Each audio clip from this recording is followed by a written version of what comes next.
trouble of fixing that clock yesterday.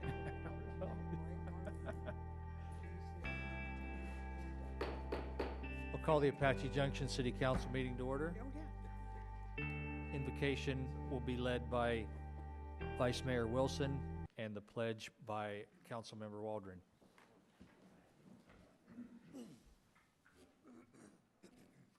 Heavenly Father, we want to express our thanks for this great weather, including the return of cooler mornings. We are once again enjoying the outdoors and your creation and look forward to the additional cooler temperatures and clear sunny days ahead.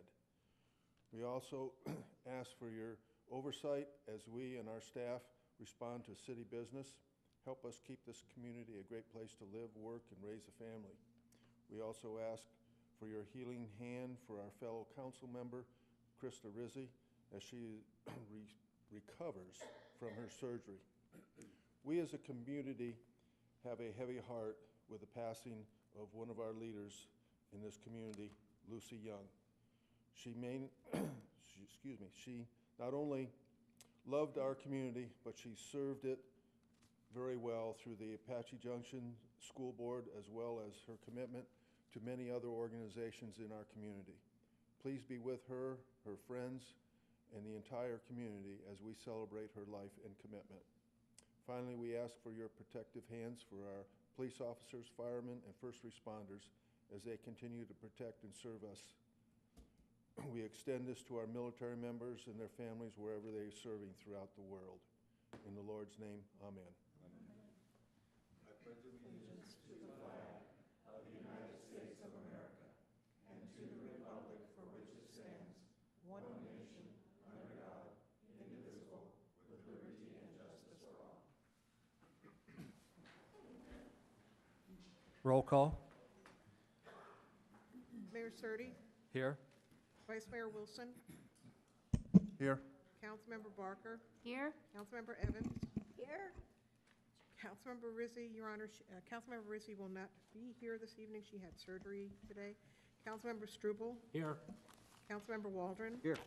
6 members present. You have a quorum, Your Honor. Do we have a motion on the Your consent Honor. agenda? Ms. Robin? I move that the consent agenda be accepted as presented and that item 14 be moved to council direction to staff. Second. Move to what? That is the meeting with That's the meeting Superior. in Superior. Oh, okay. Do we have a second? I second it. Motion and second. Roll call. Councilmember Evans, Yes. Councilmember Barker, Yes. Councilmember Waldron, Yes. Councilmember Struble, Yes. Vice Mayor Wilson, Yes. Mayor Surtee. Yes. Unanimous, Your Honor. I have a proclamation. This was the Week Without Violence. The Children's Benefit Foundation, a 501c3 organization, makes substantial contributions to the future of Americans' children, our voters, workers, and citizens of tomorrow, promoting a COOL, cool choice of optimum lifestyle, and a good get off of drugs, drinking, danger, and debt lifestyle. And whereas excellence in wellness and good health is dependent on a safe and healthy environment in the home and in the community, and whereas the safety and well-being of everyone's lives are unnecessarily jeopardized by crime and violence in the form of gangs, spousal and child abuse, drug and alcohol abuse, vandalism, and school shootings in our growing communities, and whereas it is our responsibility as residents of the city of Apache Junction to support each other in advocating nonviolence and securing a future of our children and safe families. And whereas all citizens respectfully should view violence as one of our nation's biggest challenges and look for a solution to end the violence. And whereas numerous businesses, schools, national programs, and organizations around the world are among those creating answers, and whereas the observation of a week without violence will create awareness, educate, and strengthen the message that we can substantially promote all of our state and nation to join us in our campaign advocating nonviolence, and make a solemn commitment to end the violence, promote peace, and make our community a safe place to live. Now therefore, I, Jeff Surdy, Mayor of the City of Apache Junction, Arizona, do hereby proclaim October 8th through 15th, 2017 as a week without violence in the City of Apache Junction. And is there someone here to receive this? I don't see her. Nope. Don't believe so.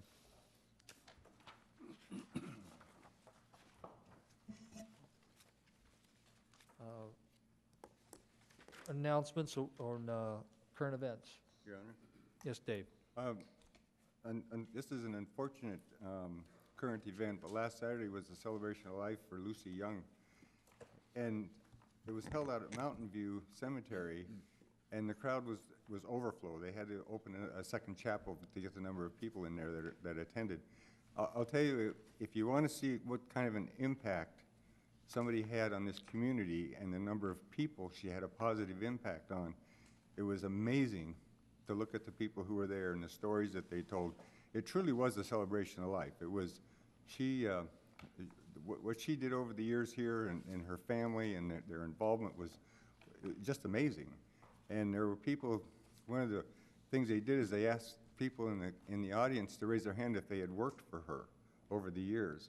And there had to be 30 people, former employees that came in there from wherever to celebrate her life. So she'll be truly missed. She was one unique member of this community, and she is going to be missed. There's no question about it.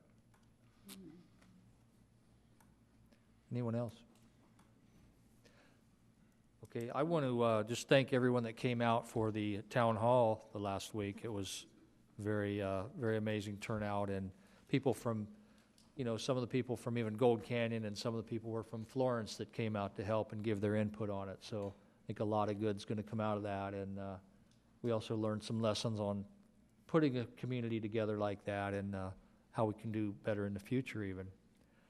I have an announcement from the airport board this morning that WestJet, the airline carrier from Canada, is coming back in October. There'll be direct flights up into the interior of the Great White North.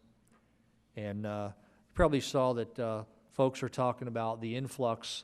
Since Florida and South Texas got so much damage, we will have an overflow. We'll be at full capacity on winter visitors, which is a good thing, and I think we should all be as welcoming as possible and show them, because a lot of them end up living here and staying here.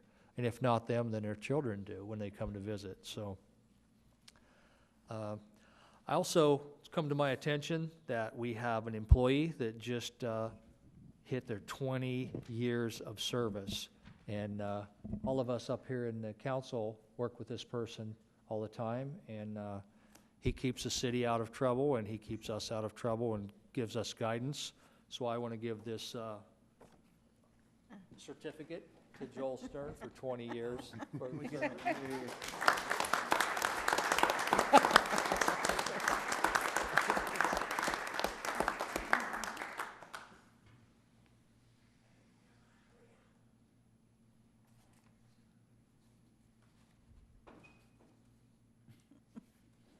Short speech. He doesn't know how to give a short speech. Well, I'm not on the agenda, so I can't speak. Yeah, that was good. That was good.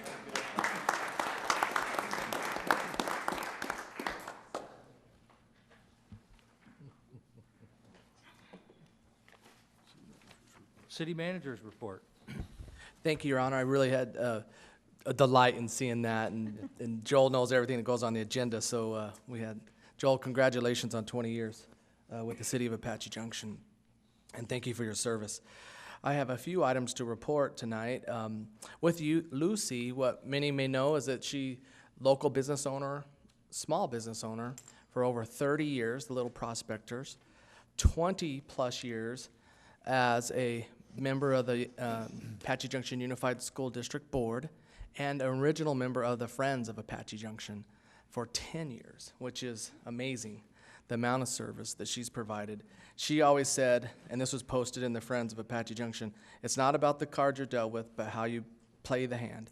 this is especially true for Lucy. We, at the city staff, always looked up to her as a great example to many of us. And so for her friends and for her family, our thoughts and prayers are with them at this time. I am also in receipt of a letter from one of the residents from our city. It said, "Dear Mr. Powell, we met with your development services staff last week concerning questions that the John Calvin Presbyterian Church has with the sale and possible subdivision of its property. The entire 10 acres has been on the market for sale since March of 2017. We wanted to let you know how impressed we were with the knowledge and expertise that your staff exhibit in our meeting. Larry Kirch, Rudy Esquivius, Dave Zellner, and Stephanie Bubenheim were very patient and helpful in answering their questions. Their professionalism and desire to assist us with possible subdivision and sale of our church exceeded our expectations. One of our goals next year as an organization is to continue to improve on our customer service and ability to provide the data and information to our residents up front so that they know, and our customers, what's expected of them. In the town hall, one of the things we notice is that folks want the city government to be business friendly, and that means keeping a certain, and also having the ability to have certain amenities and certain standards in the city. And it's tough whenever you're a regulator, whenever you're a referee, whenever you're in the middle, sometimes to help keep that standard.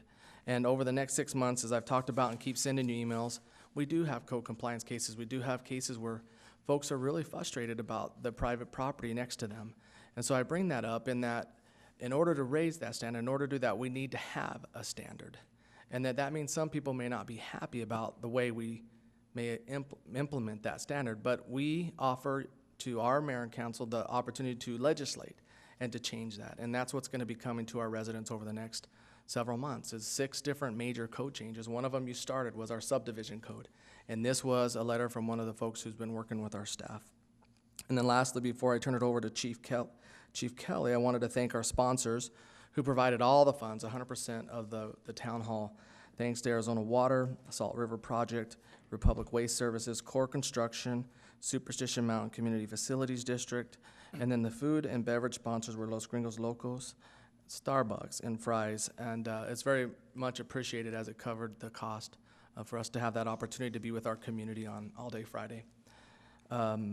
Chief, we'll turn it over to you. We have a brand new community resource coordinator in the police department and a big part of our community that we want to introduce. Thank you. Mayor, Vice Mayor, Council, staff. You know how much I hate to brag about the police department, but tonight I'm actually very pleased that we finally, after a while of being remiss and not having a community resource coordinator, selected one and hired one. And I just want to give you a little bit of the caliber of the clientele that had applied for the position and the person that you now have as your new community resource coordinator. Rob McDaniel, who will stand up here in a couple minutes and probably be abused by you by numerous questions, started his career in 1979 as a police officer in Loveland, Colorado. He's had a very impressive career at Loveland, served at about in just every department within the PD and every division. He progressed through the ranks from patrol officer to corporal, crime prevention officer, which is very important to us because that's one of the roles that our community resource coordinator serves. He was a community information officer. He was a detective, sergeant, lieutenant, promoted to captain and commander of SWAT. Can't hear enough about SWAT. He earned his bachelor degree of science from Western Illinois University, and then received a Master of Arts degree at the University of Northern Colorado. He's a graduate from the prestigious Northwestern University Traffic Institute of Police Staff and Command. He's married, and we hopefully are going to keep him that way because he's already been told how much he's going to work in this job, to his current wife, not the PD, Kathy. Both have 3 adult children, 30, and a pair of twin, God bless you, girls that are not in Arizona, but they're both in the professional career. So without further ado, Rob McDaniel.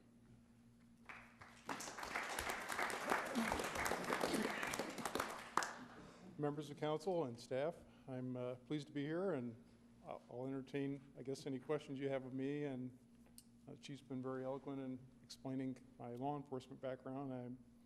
I'm very pleased to be back in law enforcement. I had a really brief retirement. I retired this summer. So my wife and I decided to move to a warmer place, and this ended up being it in lovely Arizona, and we're just happy to be here, and I'm happy to be back in public service. Any questions for Rob? If you have any trouble with the chief, let us know. Okay? We'll take care of He's it. been awesome, very welcoming, and the whole staff has been great, the whole city staff. I'm really looking forward to serving and working with all of them and with all of you. Thank you. Rob, I was going to ask, are you still a sworn officer? If you needed to jump in a car and help out, can you still do that, or are you just strictly? I'm a sworn officer from Colorado, my certification there, but I'm not sworn in Arizona. Thanks. I do have training. Okay. Welcome. Well, I say welcome to you. Thank you. Thank you, Rob. One more item. I'll turn it quickly over to Matt for our monthly financial report. Mayor and members of council,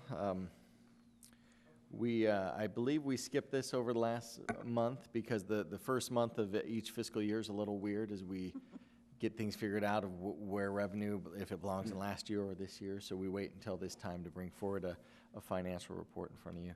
And you'll see some of this on the first page on the year-to-date figures. This looks a little out of whack to former years as far as the revenue over expenditures. Usually we're a little higher, but this again is telling of the switch over to DOR, Department of Revenue, taking over collections. It's sporadic at best when we get collections from them, and so it explains a little bit about why that looks different. But overall, our accrued revenues and our expenditures are right where they typically are this time of the year. Right when budget is passed, usually we have some spending right up front that we've either been holding off on or need to take care of early, and usually that outpaces revenues the first couple months of the year. And the Highway Users Revenue Fund is a little different than general fund. You see the accrued revenue is much higher, and that has to do with getting some approvals for maintenance work from the city council through the process first before we start expending those funds. So you see that a little different than how the general fund is displayed. These are the summaries of the rest of them. Again, not real meaningful yet, but you will see a new one listed here, the Senior Services Fund. As we took over senior services for the city, whereas we used to contract that out. And we do contract a lot of it out still, but we are receiving funds in now, and we thought it'd be good to document here showing revenues brought in versus expenditures out now that we have more direct oversight over the actual senior services. So you'll see that as we go on each month with this report. And that concludes my report. If you have any questions for me, I can attempt to answer them. I don't see any right now. Thank you. Thank you, Your Honor. That concludes our report. Public hearing for application for a temporary extension of premises for Hitching Post LLC for Daryl Singletary concert on November 5th, 2017. Kathy Conley? Yes, Your Honor. This is a request from the owner of the Hitching Post to have an extension of premises, patio permit for a one-day event. It's one day, but it's not 24 hours of the day. It's for a set amount of time. It would be held at the Hitching Post. You have comments in your packet from city staff and representatives of the fire district. There are no general objections, but there are some comments from city staff that you may or may not wish to address. And the applicant is here this evening if you have any questions for him. Would the applicant like to speak and explain a little about the event?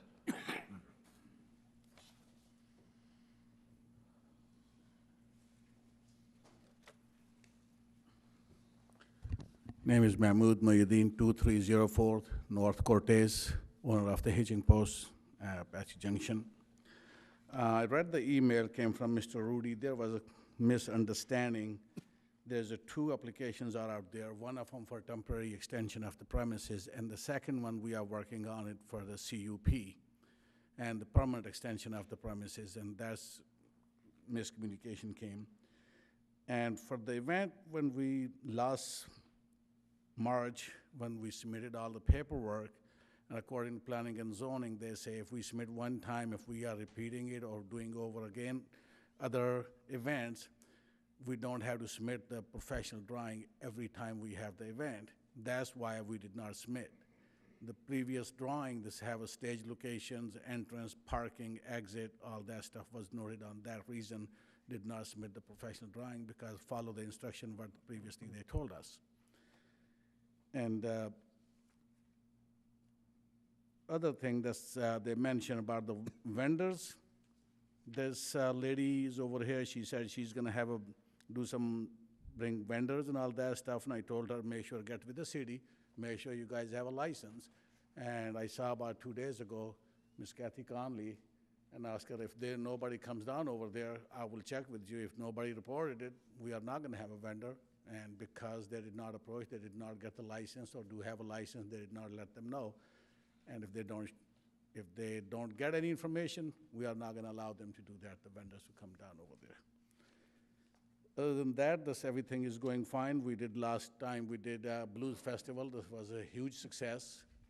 They were expecting those people, they were expecting possibly about 300 or 400 people. And we have a record number. We have to close the doors and gate. Nobody come in. We were full to capacity. Throughout the day, there was 1,700 people came to that Blues Festival. And 80% never been to Apache Junction, and 80% never know where the Hitching Post was. And that was a huge thing for the Apache Junction and tourism, and the people want to come in. And that's what we are trying to do, bring more tourism, generate more tax dollar, and good for the town, good for the city, and exposure. That's all we are trying to do. Thank you. Thank you. This is a public hearing. Is there anyone who would like to speak on this item?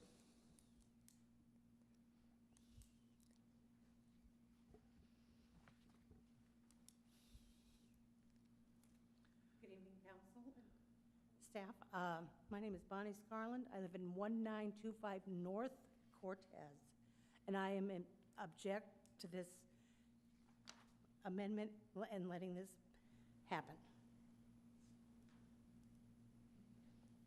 Thank you. Okay. Anyone else? Hearing and seeing none, I'll close the hearing. What? Oh.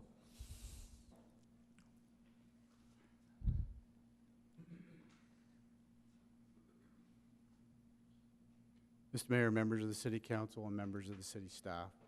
My name is Jim Duncan. I live at 2745 Smoke Tree Street. I do not support this temporary extension of premises and ask the City Council to recommend denial due to the excessive noise, dust, and traffic pollution that occurs in my neighborhood during these events. Contrary to what the owner of the Hitching Post has publicly stated, he has not asked for my input on these concerns. I'm equally concerned about public safety as well, due to the location of the event being adjacent to Highway 88. Perhaps the most important reason for the recommendation of denial is that it would allow liquor sales and consumptions right next to my property, which is residentially zoned. Thank you. Anyone else?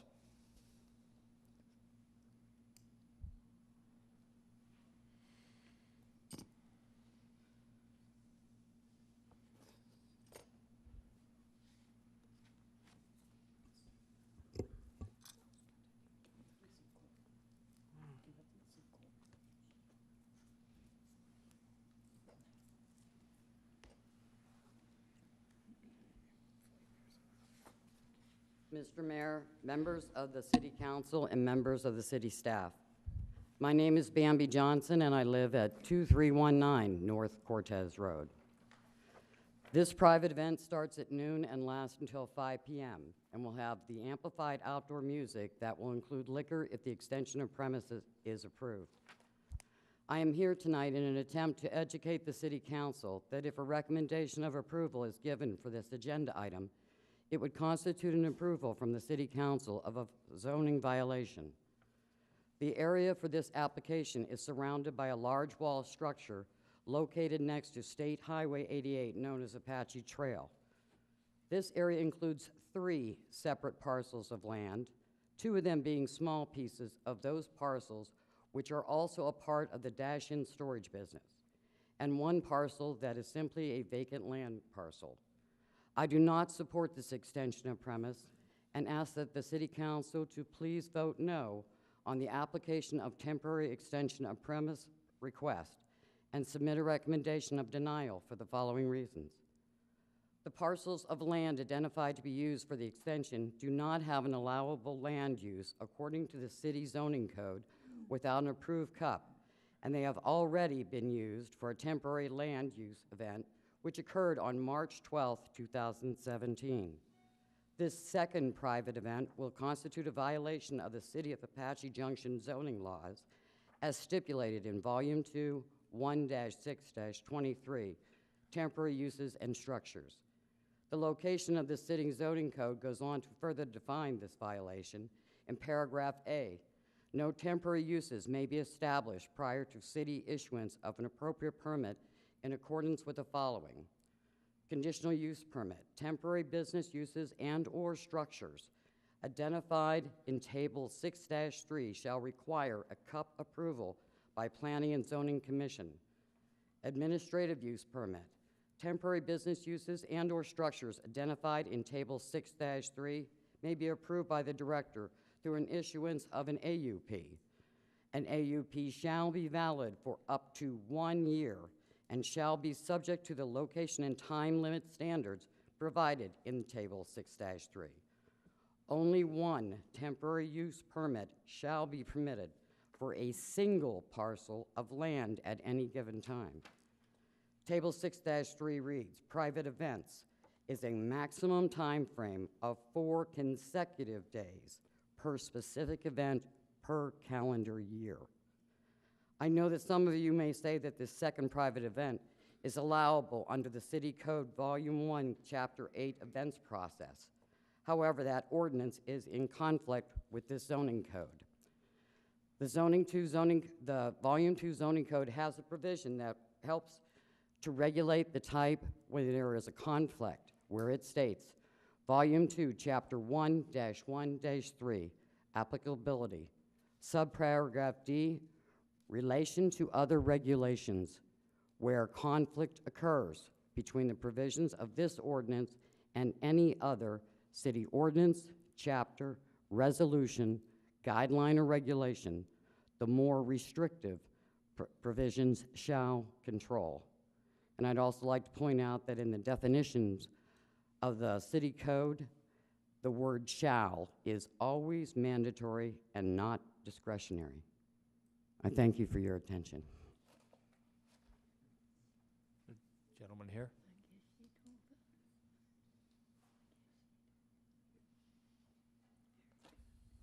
Mr. Mayor and the City Council, staff, my name is Bill Wallingford. I live at 2055 North Cortez Road, and this isn't really with what's going on with the extension of premises, but these are some questions I have for you folks concerning the activities at the Hitching Post. So I've called the police department on a number of occasions concerning the announcing volume and the unauthorized bull riding taking place during the daytime. I would like to know what happens with these police reports, and do you know as a body anything about them, and if you've seen them? My second question is, why is the public address system being used on Thursday nights when Mr. Mohodine clearly stated on March 5th, 2013, that he would not be using a PA on Thursday nights?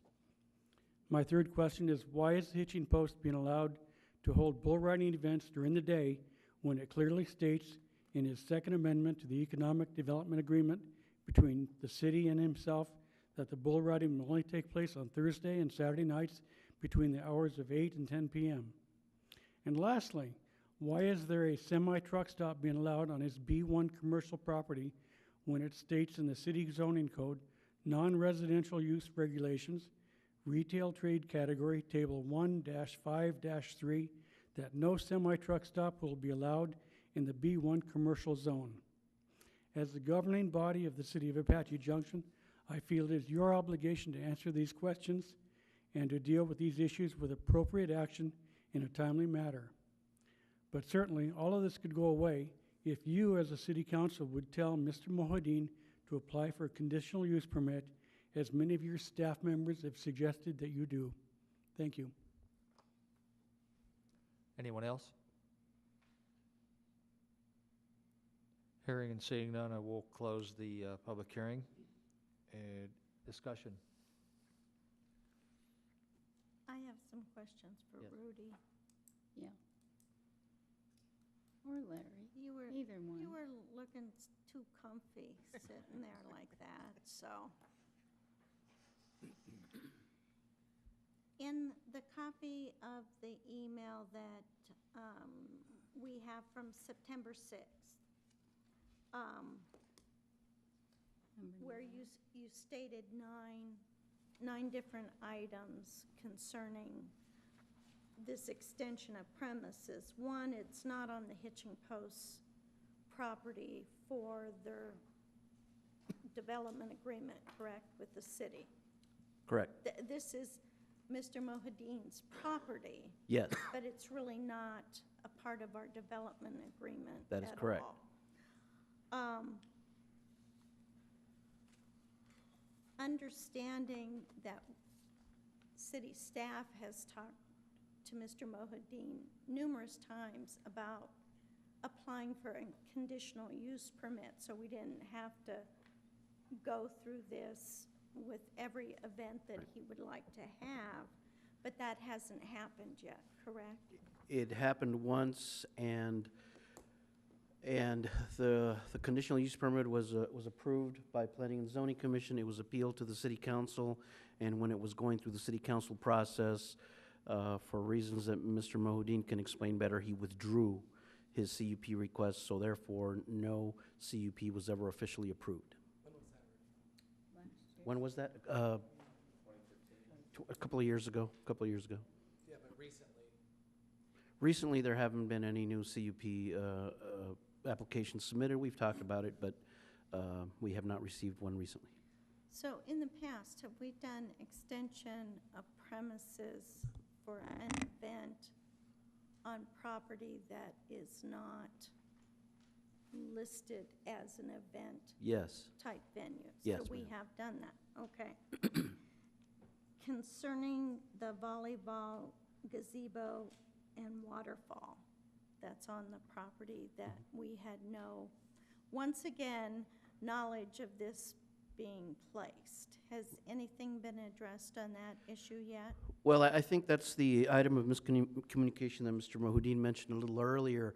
We saw those things on the application, and our concern was, well, this stuff hasn't been approved on a separate property. We don't want there to be any illusion that this action tonight or any other action has officially approved any of those things. That's why we said, you know, if he wants to do other activities on the adjacent parcels, he should probably do a CUP or a plan development rezoning, I think we might have mentioned. But Mr. Mohadeen, just before the meeting, explained to me, no, that was a site plan from when we were thinking of doing a CUP, and that's the one that ended up in the packet. He's not actually proposing to do those activities with this event or as permanent activities in general. That's my understanding. Okay. So from what he submitted as far as his drawing goes, one of the notes that I read talked about, it looked like driving was going to drive, people were going to be able to drive through where the event was to take place. Is that correct? That's the way we interpreted the drawing, correct. Because that's a horrible safety idea. Right.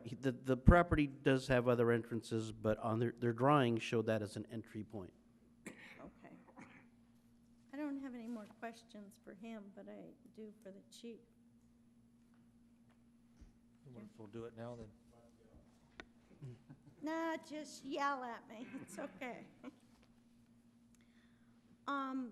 The email from September 5th from Troy Mullender stated that the police department had not received a request from the Hitching Post to assist with security or traffic. Is that still so? As far as I know, that still stands. Oh, can I make one comment on that? Mr. Mohudin did come in and scratch that out on an application. For some reason, you did not get, you got part of that corrected page in your packet, but not with his, where he scratched that out. He And scratched what out?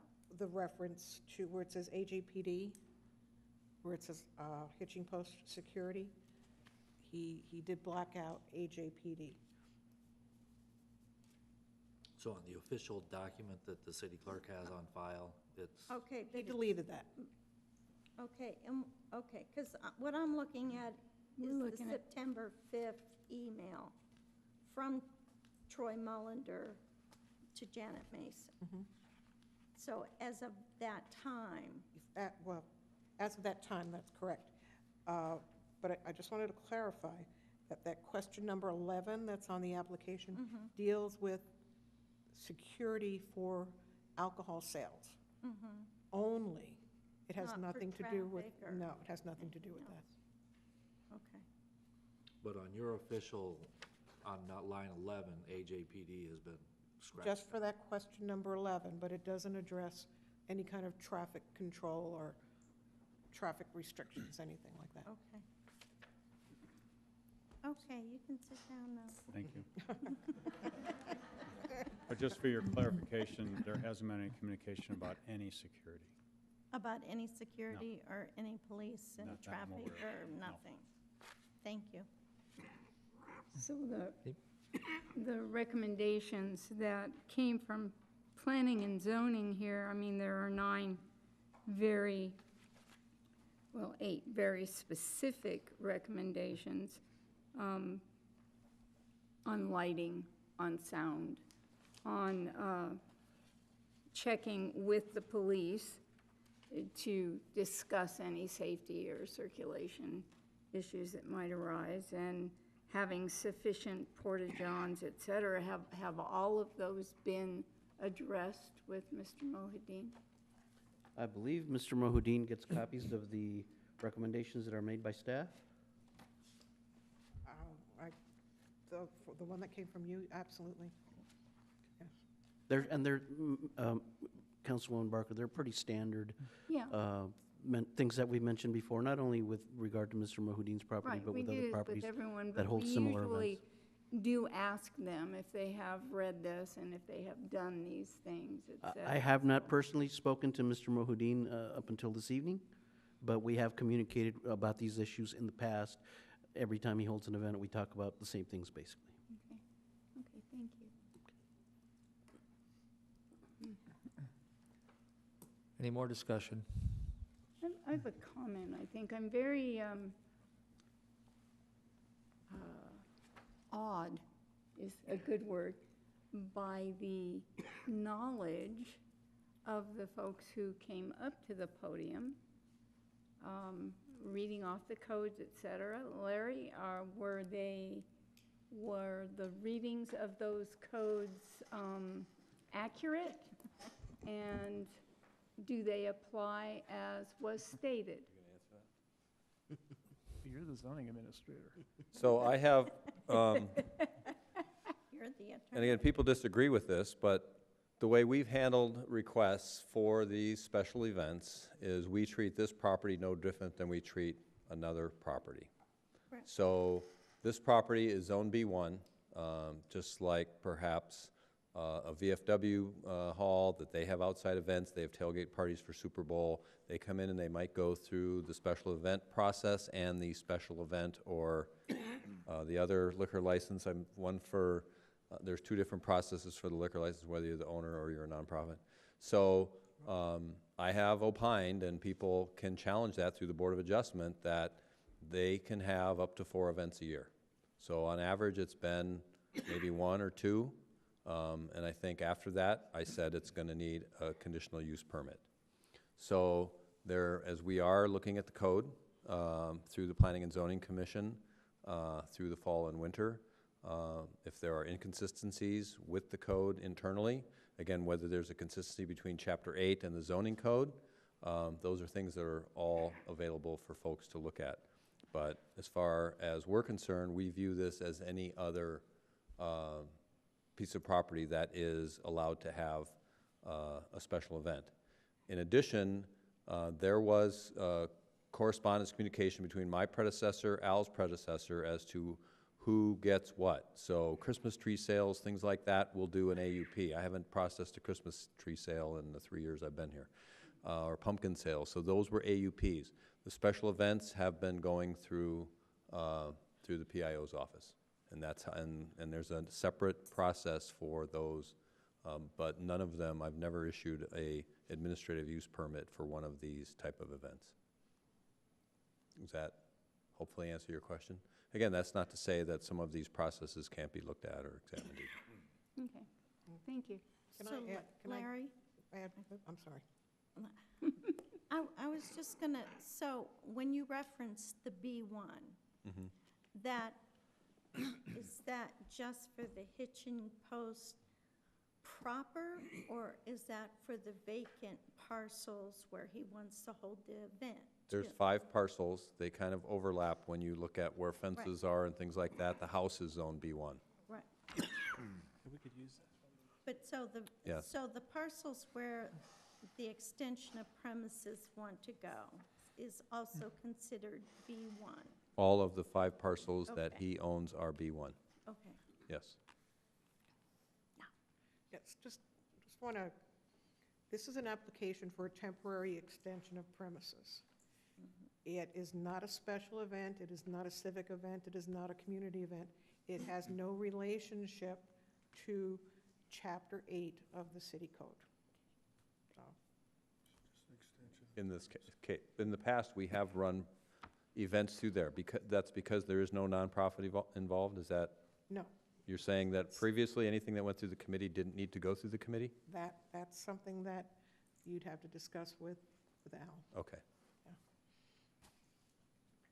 Thank you, that's what I wanted to get Okay. out.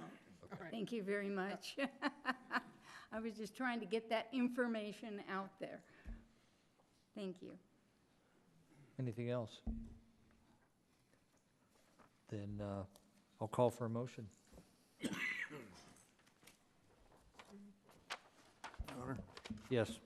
I move that the application for a temporary extension of premises for Hitching Post LLC for November 5th, 2017, submitted by Mahood, I'm going to blow his last name,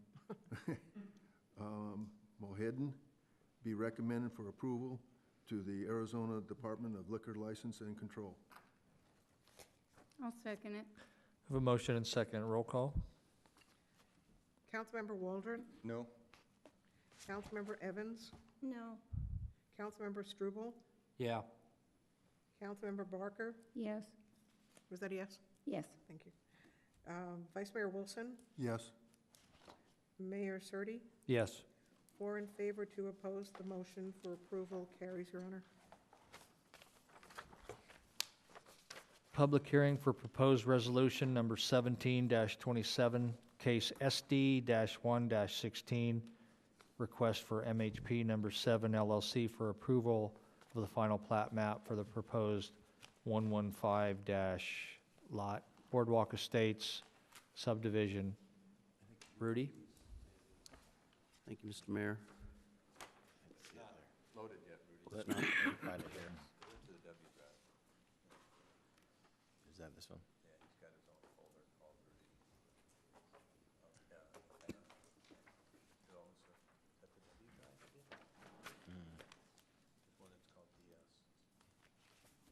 This one? No, well, they're gonna. 919. Keep going. It's the fourth one from the bottom. Right there, right there, right there. 919, thank you.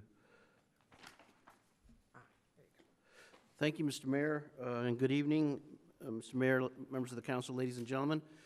We brought this item to you a couple of weeks ago. Mr. Mayor, I will try to be brief in my presentation. This is a proposed rezoning for a 20-acre property at the southwest corner of Delaware and Lost Dutchman, the property is currently developed as a manufactured home park, has been developed as a manufactured home park for about 17 years now. The applicants are proposing to rezone the property from MHP, Manufactured Home Park, to RS7 MPD, which is basically single-family residential, conventional, or manufactured homes permitted by plan development. This is an aerial view of the property. As you can see, most of the lots are currently developed with manufactured homes. They are requesting the rezoning so that after the rezoning, they can then subdivide the property and make those 115 lots available for individual ownership. Presumably, the renters would get first choice of purchase, but the lots would be for sale. There are the street along the south side of the property, which is Foothill, has been improved. On the west side of the property, there is a drainage channel, which basically serves the community retention area here. There are some common area amenities in the center of the development, including a clubhouse, a playground, swimming pool. These are private streets. The street improvements on Delaware and on Lost Dutchman have not yet been installed. So among the things that we are requesting from the developer is the dedication of surrounding streets and cutoff corners as requested by the city engineer, the provision of street improvements along the property's north and east sides per the city engineer's request. And by the way, we are reviewing a set of improvement plans, which I think are basically done being reviewed. We are also asking for draft documents to establish a homeowners association and conditions, covenants, and restrictions. The HOA to be perpetually responsible for all of the common areas, including the ones I just mentioned, as well as the perimeter screening and landscaping. And the HOA shall maintain landscape improvements, replace plants as necessary. All replacement trees shall be 24-inch box, replacement shrubs 5-gallon in size. All internal and external common areas and the west side drainage channels shall also be maintained in perpetuity by the owners and or the future HOA. These are standard boilerplate types of conditions that we would put on any subdivision development proposal. The conditions that are more specific to this particular proposal is we are asking the applicants to replace the chain link fence that is on the west side of the property with a 5 to 6 foot tall masonry wall. We are asking, because this is a planned development, at the time that manufactured homes are replaced, we are requesting that new units be no older than 10 years old at the time of installation. Individual lot owners shall pull permits for their individual lots. The HOA shall pull permits for construction in common areas. The setbacks are basically mobile home park setbacks, 8 feet on the front and a street side, 5 feet interior sides, 5-foot rear, 20-foot high buildings, and all lots are for single-family residences only. The owners to work with the city to identify and inform people of lots with problems, bring lots into compliance at time of new permits. Boardwalk Estates is to remain a non-age restricted development. This is a family community. We would like it to remain a family-friendly community. Of course, on the private streets, allow access to residents, city, and other personnel, especially emergency and utility service providers. And finally, that the final plat shall also reflect substantial compliance with the submitted concept plans, narrative, conditions of approval, and other items. You have a lot of information in your staff report, including our analysis, including the full wording for these conditions that we have summarized in this PowerPoint. And with regard to the final plat, once again, these are fairly standard conditions. You can approve the plat by resolution tonight. However, we're not going to record it until we have received a few items, including all the final details on the drawings corrected, that we receive the approvals to construct potable sewer and water from the Arizona Department of Environmental Quality, that we receive the certificate of 100-year water supply from Department of Water Resources or Arizona Water Company. Construction bond is determined by the city engineers for the construction of the off-site improvements. The receipt of the drainage and retention agreement signed by the owner. We would also like to see the proposed CC&Rs before the plat gets recorded, and then, of course, those CC&Rs would be recorded along with the plat, and the final subdivision plat Mylar drawings, which we keep in our permanent records. And upon compliance with receiving the above items, then we would then record the plat. And I skipped over a few things, Mr. Mayor, but I would be happy at this time to answer any questions. Basically, this is a copy of the plat drawing. it's not really changing a whole lot than what you see out there today. Some of the lot lines have been adjusted a little bit, but basically it's the same plan as it was for the manufactured home park lots. Most of the lots are probably over 4,000 square feet in size. Some of the lots, about a dozen lots are a little less. One lot's around 7,000. So most of the lots are between 4,000 and 5,000. And that's my presentation, Mr. Mayor. Any questions for Rudy? Always amazes me how fast you can talk. Me too. I was thinking the same thing. Rudy, my did goodness. we get an answer to the question that because the property owner owns 60% of the property in there, how the vote would work with the HOA? I mean, they could conceivably outvote anybody. Right. We did not specify conditions of when ownership should turn over to an HOA. I've seen 51%, I've seen 75%. That's not something we typically propose to control. However, there are some plan development items that we would like to see, where we would like to see reference language in the CCNRs as they get closer to recording the plat. But that question could probably be better answered by Ms. Lauren Proper. Okay, thanks. Rudy, Yes, ma'am. have we addressed it all, because we have other mobile home parks and subdivisions within the city, but like the parks will bring in larger RVs. Do we have anything in place so that that can't happen here? Only the setbacks, and that's a good question because there are different size lots. It is really important that someone who's considering buying one of these lots check with us so that we can give them information about what the lot size is. A 70-footer, an 80-footer might not fit on some of these lots, and somebody needs to know that before they go out and purchase a unit, which might not fit in a lot. The only thing that controls what is going in there is the setbacks themselves. Of course, they have to be HUD-certified units. The unit needs to fit on the lot and meet the setbacks. Otherwise, they got to get a unit that meets the setbacks. Well, and just the difference between the RVs and a mobile home. Right. There are no RV spaces in this park. Okay, but what I'm saying as far as our assurance that one of those won't go in there. Right. That would be checked for at the time of permit review. So the lots that we know are non-conforming, or the Yes. smaller lots, are we or is the developer going to record any documents so that if someone goes to buy that lot, they already know that that unit on top of there is undersized, or are we going to, we have the big book of all the non-conforming. Yes, ma'am. I would hope that the seller relays that information. They can always check with us. They should always check with us to get, we often will actually run someone a copy of the plat so they know what their lot dimensions are, if it curves, if it's. I know. Yeah. No, we don't get involved in the sale, whether a person's buying lot number 1 or number 115. Not the sale itself, but Right. in our non-conforming properties throughout the city. Yes. We have the big book with all of that needs to be recorded, basically. So everyone knows it, not just, because people don't typically come into the city before they buy something. They rely on the title company. The title company is going to be the ones that says, this is an undersized lot, be careful, buyer beware. I don't know how you say it. But so we're not going to do anything additional, just Well, leaving I it hesitate to use the term undersized lot. There are different size lots, and each lot will be limited by its size and its width and its depth. The nonconformities that I'm currently aware of seem to be occurring up in this part of the subdivision where the larger lots are. Somebody applied to put up a carport. It was compliant on the drawing.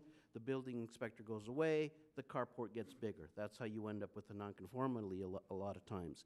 And as we mentioned in our conditions of approval, when somebody proposes to do something on that lot or build a new awning or put in a new manufactured home, those nonconformities will need to be corrected at that time. With regard to some of the narrower lots, some of the lots that can't maybe accommodate a double wide, it's buyer beware. And people do need to do their homework before they buy into those, because they may not get a two-car carport or an awning on both sides. And that's on a case-by-case basis. And I guess one of my problems is this is kind of back-assward. You know, so it just seems like there's more possibilities for errors. Yes, different size lots will present different challenges. Normally, a builder would determine what size or what model would go on the smaller lots. Yes, ma'am. And now, we don't have any safeguard, nor would a buyer, as far as if they bought something ahead of time. That's correct. The surprises will become evident at the time of permit review. Any more questions for Rudy? Would it be straightened out at when a permit comes into us in the aspect on it, then we would be letting the people know what the problems are? Yes, sir. Okay, would if there's no more questions, would the applicant like to speak? Would Mayor, thank you, and I believe I have a PowerPoint on here, so if you just bear with me for a second. Here, let me. Kathy, do we need the name? Oh, I'll let you guys handle that. Thank you. All right, which one is it? Exactly, yeah. Thank you very much. Good evening, Mayor, members of the council. My name is Lauren Proper Potter. For the record, my address is P.O. Box 1833, Tempe, Arizona, 85280. We are excited to be here tonight, and we've been working with staff very hard over the last few years to present this case to you this evening. I'll be brief. I know you guys have some other stuff on the agenda this evening. Rudy's done a great job summarizing the case, so I do have a more in-depth presentation. I'm happy to go into that if you have any questions. I'll just kind of breeze over some of the background information and focus on what we're really excited to be here tonight to bring you is additional opportunities for home ownership within Apache Junction, and that's the main goal of our request. So as you can see, here's the site. One of the main things that we're focusing on, I think I'm missing an aerial background here, but so this is the site, and one of the things that we've worked hard with staff on was to determine a way to make Boardwalk Estates better. So for the most part, it'll function exactly the same today as it did yesterday, as it does after hopefully we receive your approval. But the park, the appearance, it will be improved. As Rudy stated, we're going to be constructing a number of improvements along Lost Dutchman, Delaware. Foothill's been completed, and we are going to be constructing a wall along the western property line, and that's going to match the other three walls. So it'll take on a better appearance. It's going to be an improvement to the area. One of the things that's come up at the last hearing, we had the opportunity to hear some of your questions, was you raised concerns about the CC&Rs. And this is something that we're prepared to continue to work through with staff as we go through our Department of Real Estate process. So as you know, it's sort of a multi-step process. So this is kind of the first step. Before we can move forward with being able to subdivide the property, we need your approval. And so without that, we can't really move forward to the next phase where CC&Rs will be drafted, and those are required with the Department of Real Estate.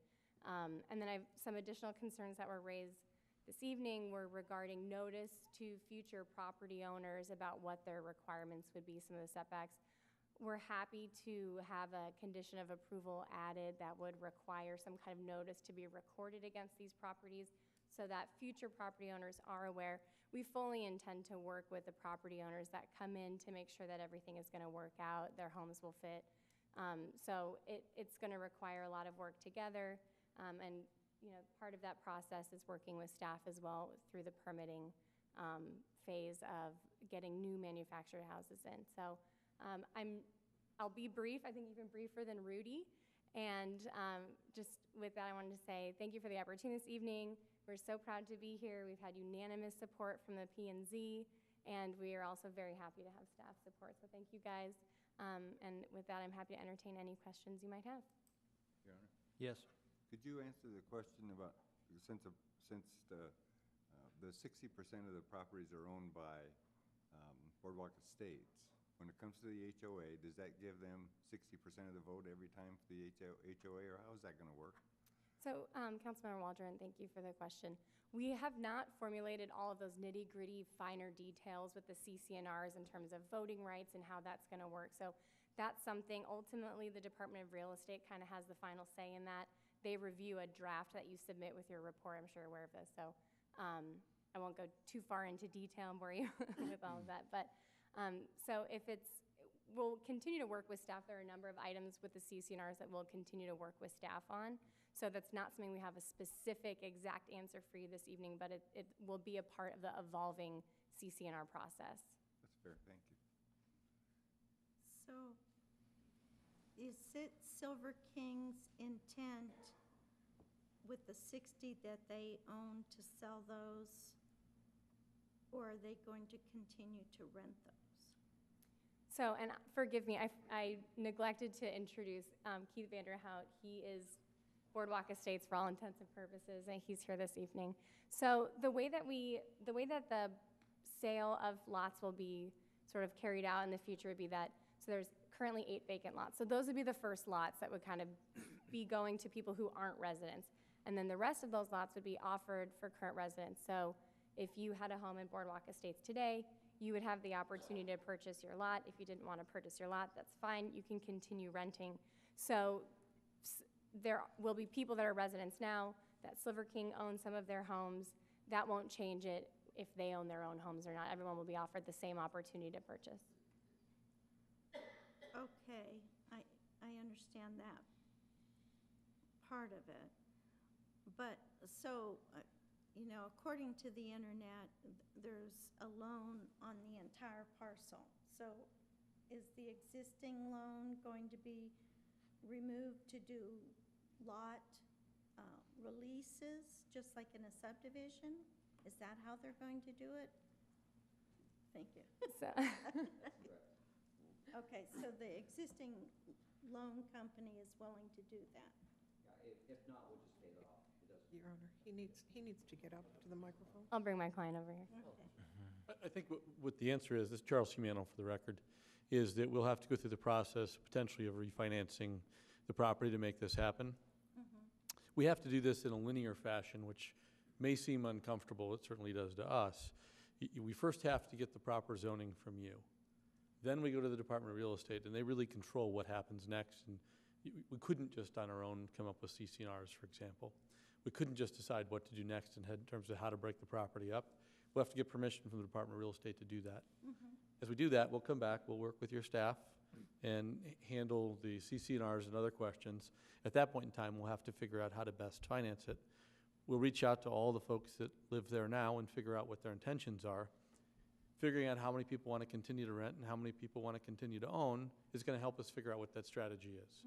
We don't know what the answer is today. If we knew, we would tell you, but we don't know yet, because we don't know yet first what the Department of Real Estate is going to say, and then once we have that information, then we can reach out to people, which we can't do yet, and tell them what the opportunities are, Sure. and then we can get a sense of who feels like they'd like to do what. But you understand how this is also back-asswards for us. This is not the And way I it's invented also government, I for certainly you.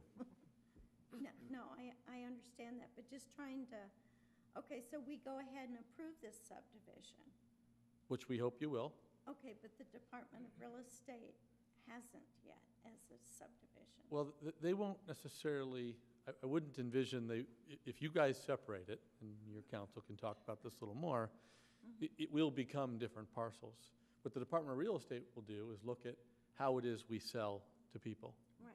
Well, their goal is to make sure that if there are individual lots, which is a decision you make, that the process of selling those individual lots is a fair one. And that's their purview. Okay, I'm not sure it's going to be me or Lauren, but we'll answer it one way or the other. Why, out of all the mobile home parks that you own, why did you try to do this here, in this particular park? That's a good question. Just give us 1 second. We'll all three of us decide who should answer it.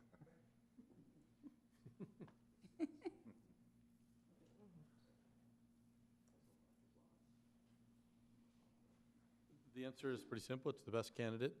It has large lots. It provides homeowners probably the most amount of flexibility. And so we think it works well. Obviously, phenomenal location, beautiful views. We like it. Okay. Does that answer your question? For now. We're happy to continue answering. No, that's okay. Thank you. Any more questions for these folks? Thank you. I do have a question. We had brought up last time about the sewer. Currently, the water is on I think on a main meter, and then it's metered out according to each lot. But there was a question about how the sewer was being handled. That's correct. Thank you for reminding me of that question, Councilmember. So we did a little bit of research, and the way that it's happened is each lot is apportioned a set fee, and so that fee is assessed to each lot accordingly. So is there currently, each lot is currently hooked up to the sewer system, or is the whole property hooked up to the sewer system and then? Single meter. And then single? Give me just one moment. The whole property is hooked up to the sewer system, and each individual lot is hooked up to the main line too, so. And we charge the sewer fee based on what the sewer district charges for a single-family residence, the same thing. It's a set fee. So my question is that if somebody buys a lot, are they gonna have to have a hookup fee with the sewer district and all? We've already paid all that, and it's, they just start paying the It'll all be fee. okay. Actually, we pay the fee even with the lot's vacant, we still have to pay the fee. Okay. Now I think we're finished. Thank you. This is a public hearing. Would anyone like to speak on this? Hearing and seeing none, I'll close the hearing. Any more discussion? And I'll call for a motion. Your Honor. Yes, Dave. I move that resolution number 1727, a resolution of the mayor and city council of the city of Apache Junction, Arizona, approving a final subdivision plat for the Boardwalk Estates Subdivision in case SD 1-16 by MHP number 7 LLC, represented by Lauren Proper Potter, I got that correct, and Charles Huellmantel, be approved. I Second. apologize for the name. Second. We have a second. Roll call. Councilmember Struble, Yes. Councilmember Evans, Yes. Vice Mayor Wilson, Yes. Councilmember Waldron, Yes. Councilmember Barker, Yes. Mayor Surtee, Yes. unanimous, Your Honor. Public hearing for proposed ordinance number 1451, case PZ-1316, request by MHP number 7. This is Mayor, Boardwalk the Estates companion against the rezoning, security, yes. Unless you have any questions, I'd be happy to answer any questions. I have kind of a random question. We're limiting the new units to happen to be a 10-year-old unit. How, is there like like a vehicle has a VIN number or whatever? Yes. Yes. And those are registered through what? That is information that's typically given to us at the time of permit, and we can also check VIN numbers. Yes, there's a title that comes with those manufactured homes, and the year it's made and the VIN number. Yes, sir. Do we need to speak to the applicant again, or Unless they want to talk? if they want to? Unless you have any additional questions, I'll leave with my last presentation. Do you want me to say my name for the record? Lauren Proper Potter, P.O. Box 1833, Tempe, Arizona, 85280. If there's no questions, I'm happy to sit back down. I don't think we have any this time. Thank you.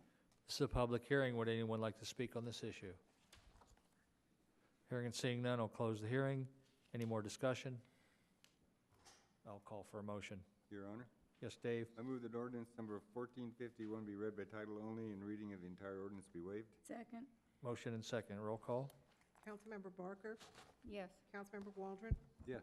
Vice Mayor Wilson, Yes. I'm sorry. Councilmember Evans? Yes. Councilmember Struble? Yes. Mayor Surtee? Yes. Unanimous, Your Honor. Ordinance number 1451, an ordinance of the mayor and city council of the city of Apache Junction, Arizona, amending the Apache Junction, Arizona zoning ordinance by amending the zoning district map, city of Apache Junction, Arizona, changing the zoning district classification from manufactured home park, MHP, to medium/high-density, single-family detached residences, conventional or manufactured homes by planned development, RS-7M/PD, for the purpose of converting the 20-acre property described in rezoning case PZ-13-16, currently known as Boardwalk Estates Manufactured Home Park, from a rental space community to a platted subdivision, repealing any conflicting provisions and providing for severability. And roll call? No. Or do we need a Now second? we do the main one. You need another now- motion, Your Honor. Your Honor, Yes. I move that ordinance number 1451 is read by the city clerk be approved and adopted. Second. Now roll call.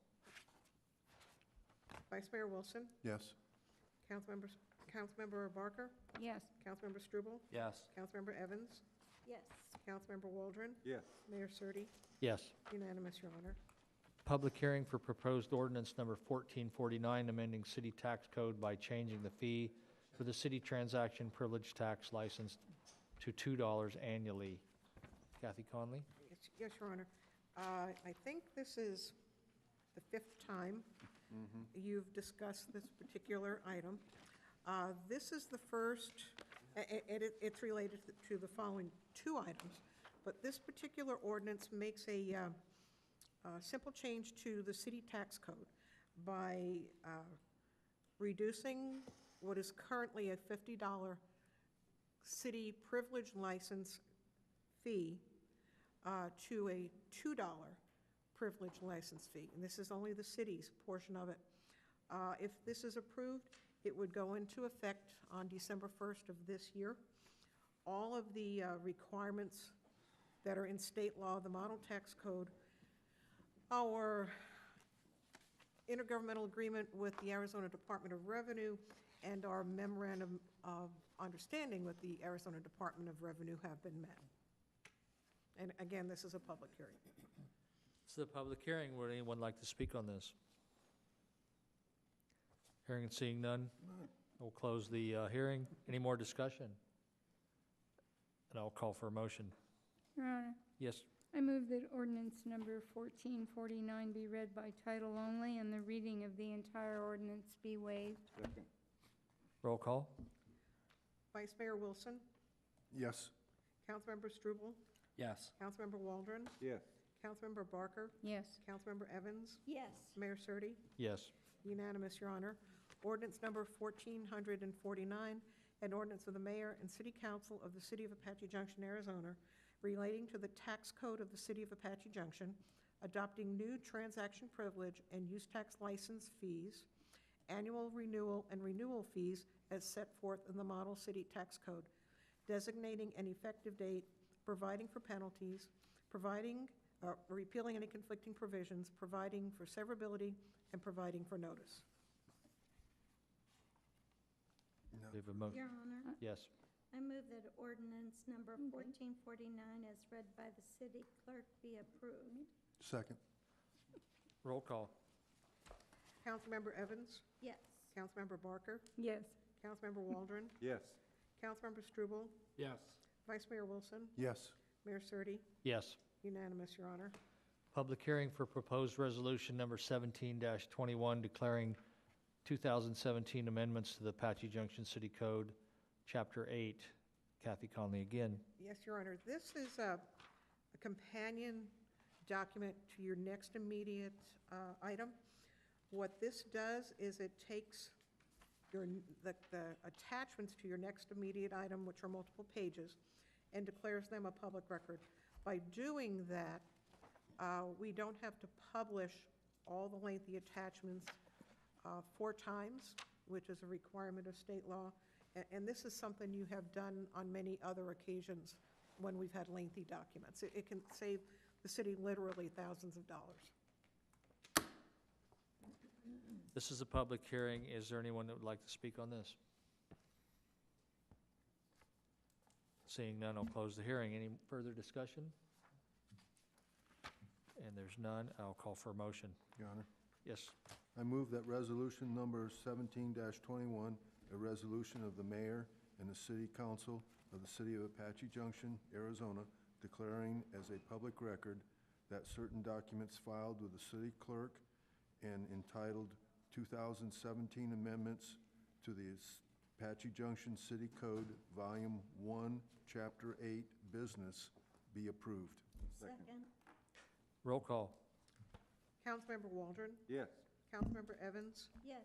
Councilmember Struble, Yes. Vice Mayor Wilson, Yes. Councilmember Barker, Yes. Mayor Surtee, Yes. unanimous, Your Honor. Public hearing for proposed ordinance number 1450, amending City Code Chapter 8, business in the areas of business licensing, businesses, events, mobile food vendors to include applicable fees. Kathy, once again. Yep, and this is my, well, no, it's not my last one for tonight. This is also one of the items you've discussed, I think on 5 occasions since the beginning of the year. What your interest was in this particular document is making changes to the City Code, Chapter 8 in particular. It would restore the business license program that existed before July 2007, which is when we went to our self-collections. By virtue of the state of Arizona, we can no longer do our own tax collections. So this would reinstate that early on license program, which actually we had from 1979 until 2007. It also makes some minor changes in the area of community and civic events by allowing a crafter, a hobbyist, to sell their products without paying a license fee. They still have to pay the tax license fee, but not a business license fee if their revenues are below a certain threshold. And it makes clear that temporary food and beverage vendors must comply with the Pinal County Health Code. And we'd be happy to answer any questions. And we did make the change that was discussed last time to clarify that only the employees of sexually oriented businesses are the ones that have to get the individual license. So, I appreciate that. no problem. I just wanted to hear you say that. Okay. Did we do any clarification or figure out how we were going to address the issue of what a city business day is and how that will be communicated to What we talked about last time is that that would be addressed in the brochures. Okay. And clarify it that way. If you put it in the code, and then if you were to change those hours, Change the code. we would have to go to the expense of changing the code. And there also are, for instance, the police department has different hours from the city clerk's office. So it'll be in the material that the people will receive when they're applying for permits and Well, and it'll also be on the website. the website Yes, too, yes, so. yeah. So if By, that by, by making it the city business day and not a regular calendar day, Right. it gives individuals some more time. Yeah, just because Yep. everybody out there has different business days, and Yep, just want to make understand sure we that. have it all under control. Yep.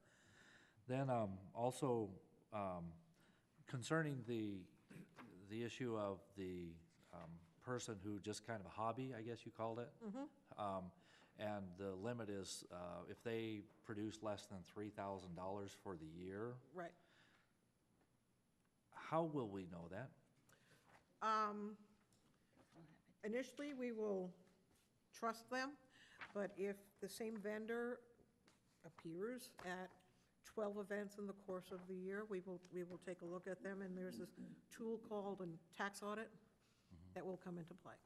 So is that something that we will rely on the state to give us information, or the city of Phoenix contract to give us that information? We will go to the state for approval to do the audit, but then the vendor has to provide that data for us, and if they're unable to do so, we're able to do estimates.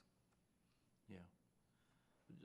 It's one of those gray areas where we're gonna be having to watch and, like you say, rely on people's honesty to That's correct. to get that. Yep. So just to follow up on that issue about getting information from the state, how's that going?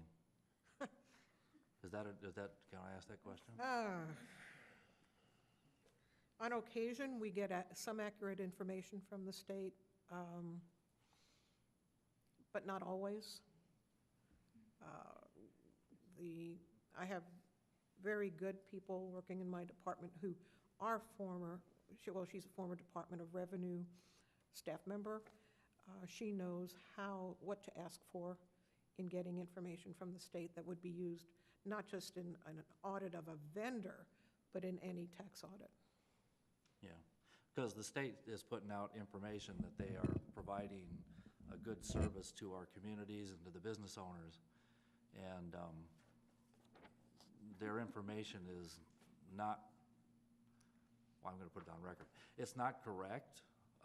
It's obviously a picture that they want to paint to make themselves look good. They put out an article in the paper and sent out emails to practitioners saying that the state has collected an increase of 3.3% of sales tax revenue for the year up to date. And it paints an inaccurate picture because the actual revenue, the state increase in revenue is about between 2.5, whatever, to up to 3.3% in actual increased revenue. So according to that, the sales tax collections would be appropriate right around 3.3% also. And so it's not like the state is doing anything special, or their processes aren't collecting any more revenue, sales tax revenue, than they should be anyway. And then also, as stated earlier, the lapse in actual sales tax coming back to the cities is lacking. Not really asking a question, just making a statement to get it out there so that What you just said is correct. hopefully somebody out there who's working for the state or representing the community will kind of hear that and actually do something about it in the next legislature, so. I just wanted to add something. Jeff, you're such a dreamer. On the vendors who are being given the benefit of the doubt as to what their gross revenues would be, if they misstate those, there's a higher authority than the city that could get involved, and that's called the IRS. That's a whole nother level. It sure is. This is a public hearing. Is there anyone who'd like to speak on this issue? Hearing and seeing none, I will close the discussion. Any more discussion here? I'll call for a motion. Your Honor? Yes. I move that ordinance number 1450 be read by title only and the reading of the entire ordinance be waived. Second. Roll call. Okay, ordinance number 1450, an ordinance of the mayor and city council. Kathy? We didn't vote. Need a vote? Oh, I'm sorry. I've been seeing this so many times, I just want to get it over with. I'm sorry, Councilmember Struble. Yes. Okay, Councilmember Evans, Yes. Vice Mayor Wilson. Yeah, and if I vote no, that means you have to go through the whole long thing, right? This one's only 3 pages, Oh, okay. unless So, I have to read all the attachments. Well, So I'll just say yes. thank you. Thank you. Councilmember Waldron, Yes. Councilmember Barker, Yes. Mayor Surtee. Yes. Unanimous, Your Honor. Ordinance number 1450, an ordinance of the mayor and city council of the city of Apache Junction, Arizona, amending Apache Junction City Code, Volume 1, Chapter 8, Business, by repealing Article 8-1, General Business and Licensing Provisions, Article 8-2, Specific Licensing and Registration Provisions, Article 8-8, Requirements for Community and Civic Events, and Article 8-10, Mobile and Temporary Food and Beverage Vendors, all in their entirety, adopting by reference new provisions for the regulations noted above as more fully detailed in that certain document entitled 2017 Amendments to the Apache Junction City Code, Volume 1, Chapter 8, Business, designating an effective date, repealing any conflicting provisions, providing for severability, and providing for penalties. Do we have a motion on that? Your Honor. Yes. I move that ordinance number 1450 be read by title only and the reading of the entire ordinance be waived. Oh, we already did that. Yes, we did. We already did that, didn't we, Kathy? It's catching. Okay, I move that ordinance number 1450 is read by the city clerk, be approved and adopted. Second. Roll call. Councilmember Barker, Yes. Councilmember Waldron, Yes. Vice Mayor Wilson, Yes. Councilmember Evans, Yes. Councilmember Struble, Yes. Mayor Surtee. Yes. Thank you all very much. Want to try to get through one more and then take a break, or do you want to try to Yeah. just Let's push through the whole finish thing? this. So, Yeah, Take a we're quick almost break. done. presentation, discussion, and possible consideration of proposed resolution number 17-22, amending the development fee study. Larry Kirch. Mayor, council members, Matt Busby, I have a presentation here. So we have a staff memo on this that was attached and a council resolution. And believe it or not, I have one slide. So essentially what we're doing, back in August of 2014, the city adopted Volume 2, Chapter 7, which is the ordinance that administers the impact fees, development fees. Along with that is it's not LLP, it's IIP, Infrastructure Improvement Plan. So there's a study that goes, it's a companion document, so you have an ordinance that codifies how you're going to administer your impact fees, and by resolution you adopt a study which gives you the background information as to why the fees are what the fees are. So back in 2014, Flatiron Park was not in the infrastructure improvement plan. Therefore, you can't spend development fees on Flatiron Park. Any fees collected before, again, I'm not sure if it's May 20th or August 4th because they had different effective dates, but any fees collected prior to that could be spent under the old code. We didn't have to have an infrastructure improvement plan until the legislature intervened and required us to have one. So there is an amendment process, and that's essentially what we're doing tonight. We're amending the infrastructure improvement plan. We're amending a table that's under the Parks and Rec, and we're taking out the reference to a rec swim center, and we're inserting Flatiron Park, just like there's Silly Mountain Park and all these other parks that are attached as Exhibit A in the resolution. So we will be updating the infrastructure improvement plan. You have to do that every 5 years. So you don't necessarily have to change the ordinance.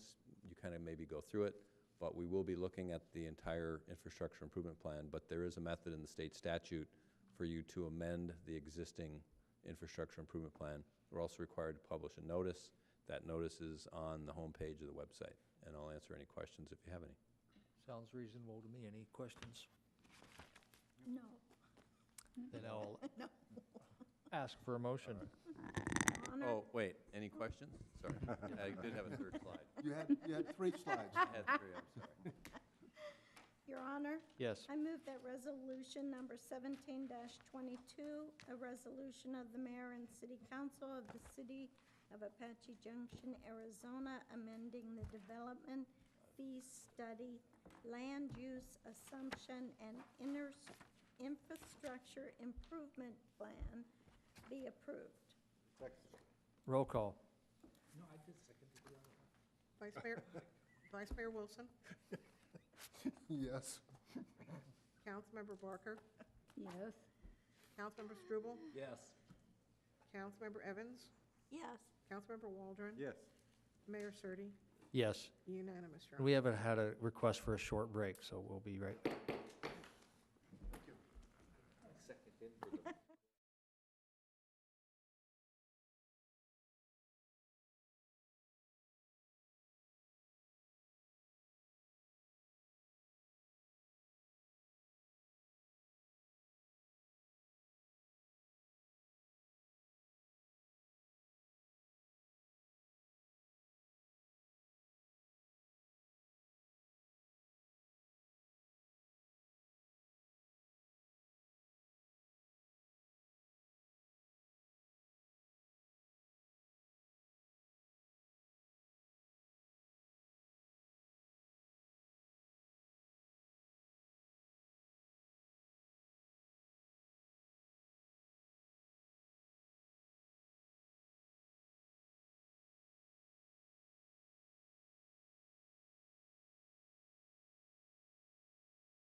Call the meeting back to order.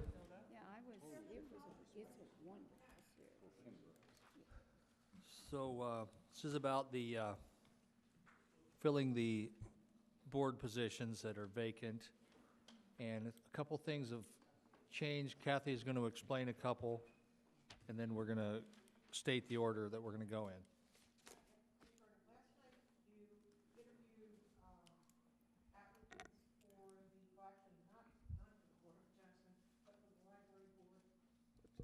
Parks and Recreation Commission and the Planning and Zoning Commission. You have a revised motion, or a series of motions in front of you tonight, and they're revised because it reflects the fact that Chester and Nancy Burgess have withdrawn their names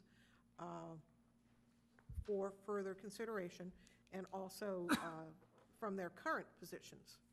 So when you look at your motions, you'll see some that are 3 years, or positions for 3 years, and you'll see two that are shortened periods, because whoever that person is will fill the position vacated by one of the Burgesses. And you can take them in any order you'd like. What we've given you is just a sample, but you can mix them around if you choose. Okay, I think we are going to go planning and zoning first. So I'm just going to go back and forth, asking for motions. We have a motion on the first piece. Yeah. I move that Stephen Kreidler be appointed to the Planning and Zoning Commission for a term to expire on October 31, 2020. Second. Second. We have a second. Roll call. Vice Mayor Wilson? Yes. Councilmember Struble? Yes. Councilmember Waldron? Yes. Councilmember Barker? Yes. Councilmember Evans? Yes. Mayor Surtee? Yes. Unanimous, Your Honor. Can I have another motion? Your Honor, Yes. I move that Peter Heck be reappointed to the Planning and Zoning Commission for a term to expire on October 31st, 2020. Second? We have a second. Roll call. Councilmember Evans? Yes. Councilmember Barker? Yes. Councilmember Waldron? Yes. Councilmember Struble? Yes. Vice Mayor Wilson? Yes. Mayor Surtee? Yes. Unanimous, Your Honor. Your Honor, Yes. I move that Willie Howard be reappointed to the Planning and Zoning Commission for a term to expire on October 31st, 2020. Second. Motion and second. Roll call. Councilmember Waldron? Yes. Councilmember Evans? Evans? Yes. Councilmember Struble? Yes. Councilmember Barker? Yes. Vice Mayor Wilson? Yes. Mayor Surtee? Yes. Unanimous, Your Honor. Let's continue going up the page. We'll go Parks and Recreation to this side. Your Honor, Yes. I move that Jesse Gage be reappointed to the Parks and Rec Commission for a term to expire October 31st, 2020. Second? Motion and second. Roll call. Councilmember Struble? Yes. Councilmember Evans? Yes. Vice Mayor Wilson? Yes. Councilmember Waldron? Yes. Councilmember Barker? Yes. Mayor Surtee? Yes. Unanimous, Your Honor. Another motion? Your Honor, Yes. I move that Judy Bory be appointed to the Parks and Recreation Commission for a term to expire on October 31st, 2020. Yes. Second? A second. Motion and second. Roll call. I rolled mine all into one. Councilmember Barker? Yes. Councilmember Waldron? Yes. Vice Mayor Wilson? I'll do the second now and then say yes, okay. Councilmember Evans? Yes. Councilmember Struble? Yes. Mayor Surtee? Yes. Unanimous, Your Honor. Another motion? So for Parks and Rec, we need one more, right? Your Honor? This will be the shortened term. Yes. I move that Luciana Buzzin be appointed to the Parks and Recreation Commission for a term to expire October 31, 2019. Second. Motion and second. Roll call. Vice Mayor Wilson? Yes. Councilmember Barker? Yes. Councilmember Struble? I had somebody else in there, so I'm gonna vote no. Councilmember Evans? Yes. Councilmember Waldron? Yes. Mayor Surtee? Yes. 5 in favor, 1 opposed. The motion carries, Your Honor. Is that, does that fill all the positions there? Mm-hmm. Library Board.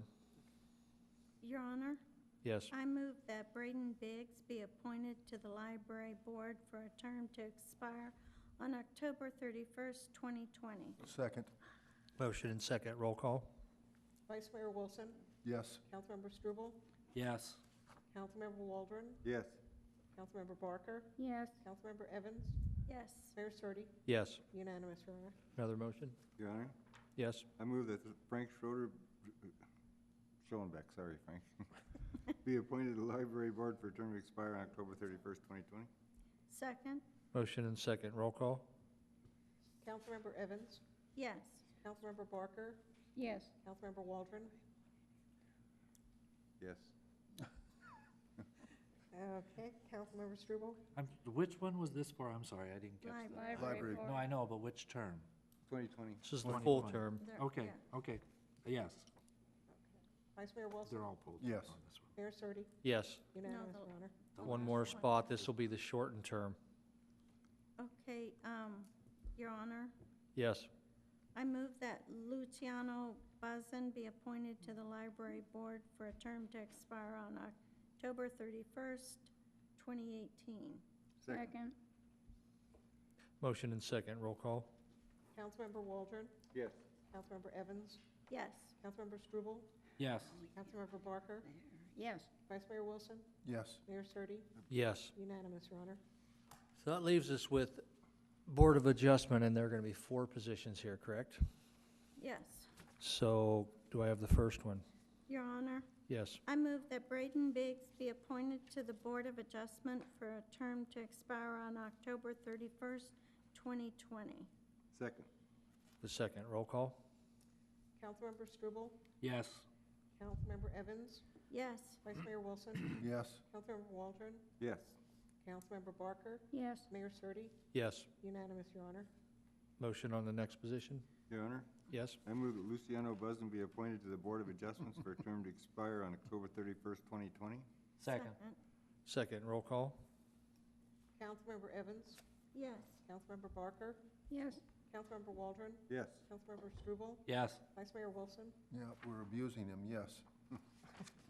Mayor Surtee, Yes. unanimous, Your Honor. This is one more full term on the next motion? Maybe we're out of names. Yeah. Names. We have 2 vacancies that we don't Yeah. have anyone And we may for. be able to pull some names from the next. Could you, Maybe the next time around. who are the, Kathy, can I ask who is on there now?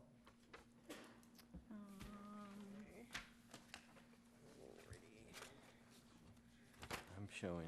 Right now, you've got, Frank's already on there. Is, You have- my reason for this question is Jesse Gage and Judy Bory, they're both eligible if they are not already on there? Jesse Gage Gage is on there. is, Yeah, Jesse's on it. Where's Frank Schoenbeck? yes. And And Mike Weller? Mike Weller is not currently. No. There is not. So Mike Weller wanted a position? Yeah. Sure. He was sick yesterday. Your Honor, Yes. I move that Mike Weller be appointed to the Board of Adjustments for a term to expire on October 31st, 2020. Second. Second. Roll call. Councilmember Waldron, Yes. Councilmember Evans, Yes. Councilmember Struble, Yes. Councilmember Barker, Yes. Vice Mayor Wilson, Yes. Mayor Surtee, Yes. unanimous, Your Honor. Since Judy isn't here, should we put her on there? 'Cause she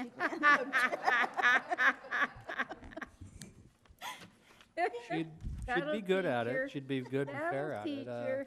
Okay, Your Honor, I move that Judy Bory be appointed to the Board of Adjustments for a term to expire on October 31st, 2020. Or Second. she, no, 2019, 2019. yeah. Okay, I'll second it. Second. We have a second roll call? Councilmember Struble, Yes. Councilmember Evans, Yes. Vice Mayor Wilson, Yes. Councilmember Waldron, Yes. Councilmember Barker, Yes. Mayor Surtee, Yes. unanimous, Your Honor. Okay, who's going to tell her now?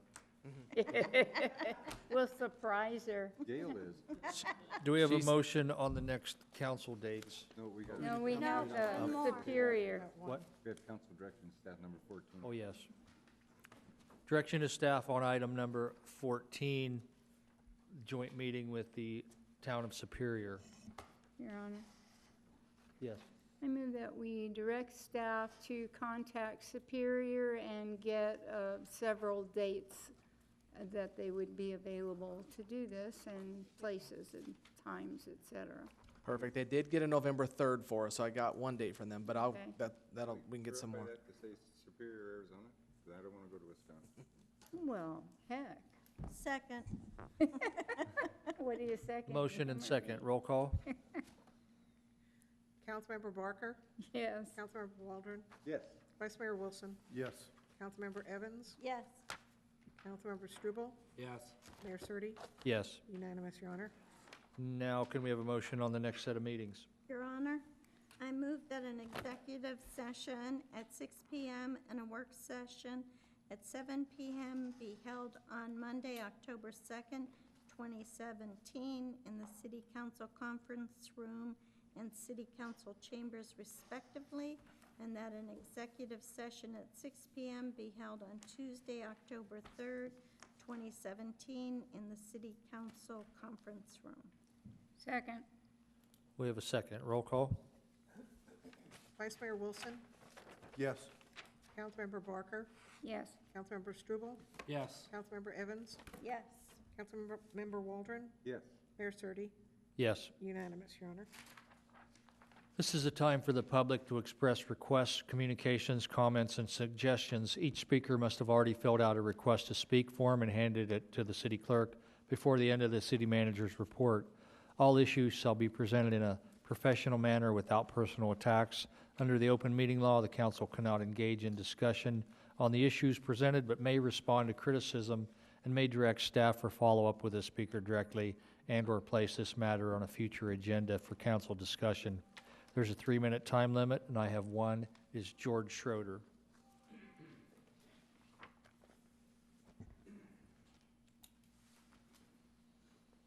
Good evening. Got some good news and I got some bad news.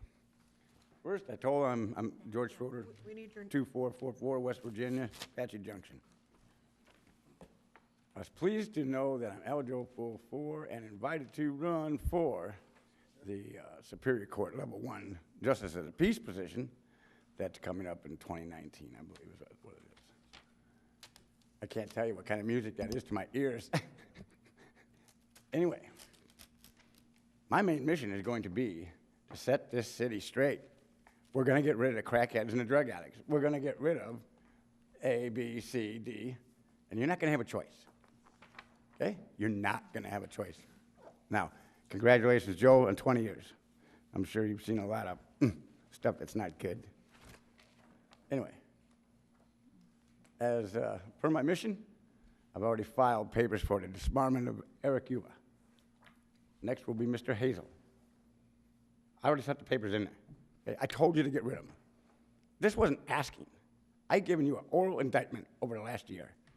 All the right reasons, all the legal reasons, not fiction, facts stated by the city, by their own words. They're not doing right. There are other people in this city who are not doing right. As a judge, I'm going to find out why they're not doing right by the people. And it's going to be every department, okay? Don't feel picked on. If I win, this city, it's going to be different, very different. Have a good night. Anyone care to respond? If there's nothing else, then we'll adjourn the meeting.